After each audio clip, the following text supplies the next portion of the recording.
This element may not slip so easily under the banner of lowering effort. But I'm going to shoehorn it in and see how it works. I think that there's something really fundamental to be explored around how we go about learning with an idea of where we're going to end up. So there's a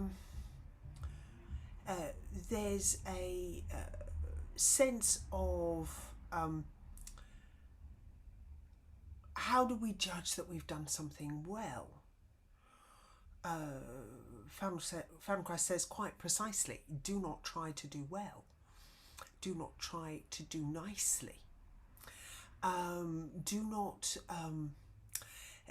not think about what the end product's going to be. And actually, one element of many Feldenkrais lessons is you really don't quite know from what's going on in the early part of the lesson where you're going to be in the end part. There's often an aim in an awareness through movement sequence that there's going to be something completely new and exciting at the end of it, and this can lead to the idea that it's not necessarily very helpful to do a lesson lots of times.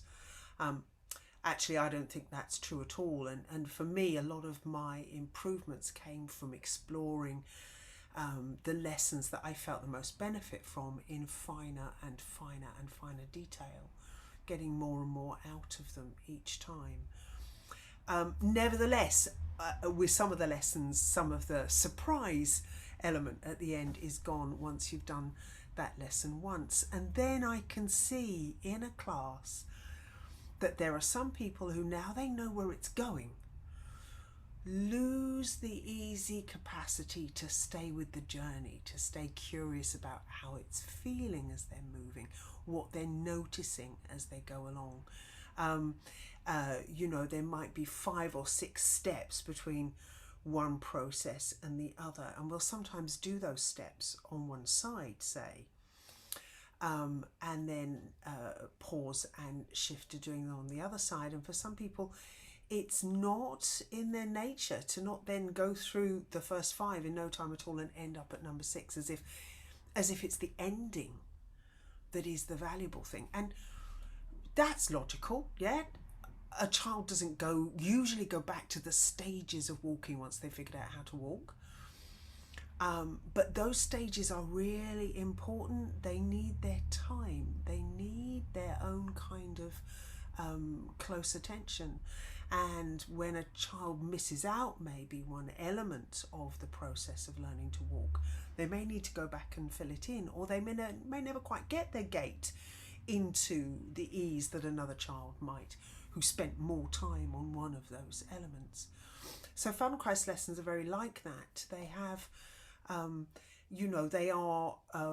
they recognise the value of these developmental stages. They sometimes specifically focus on replacing a missing part of the stages of walking and, take you back to the floor when, for some children, they're quite impatient to be up and walking. They don't want to spend more time on the floor getting the whole balance thing completely sorted. And so they might be happy to just scamper around in a slightly less efficient way than a sister or brother might be doing, but not interested in going back and figuring out what it was about rolling on the floor that was making everything else easier. So that's the idea that you can't get the end out of your mind. That just kind of takes intention and practice to start to get more and more interested about those in-between stages, more absorbed by the minutiae of the process, not so keen to tick the end and go to the next thing. And part of that, actually, it again, slightly to one side, but very relevant, is why we don't demonstrate the movements, or almost never demonstrate movements. I found since I started teaching online that sometimes in a live class, you've usually got maybe 4 or 5 people doing quite different things, and you can allow them to learn from each other, to say, oh, can you see this person is doing this in this particular way? Isn't that interesting? Can you do what they're doing? Can they do what you're doing?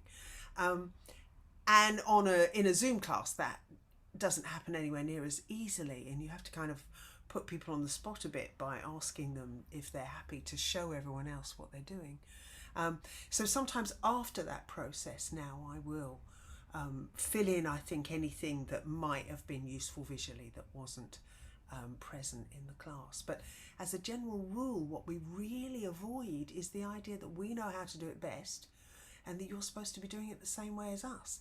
So whenever a teacher demonstrates, it's a little hard not to pick up the idea that they're the teacher, they know how it's supposed to be done, and you should therefore be doing it the way they're doing it. So I am doing the talking head version of teaching the class exactly as I would in a live class, and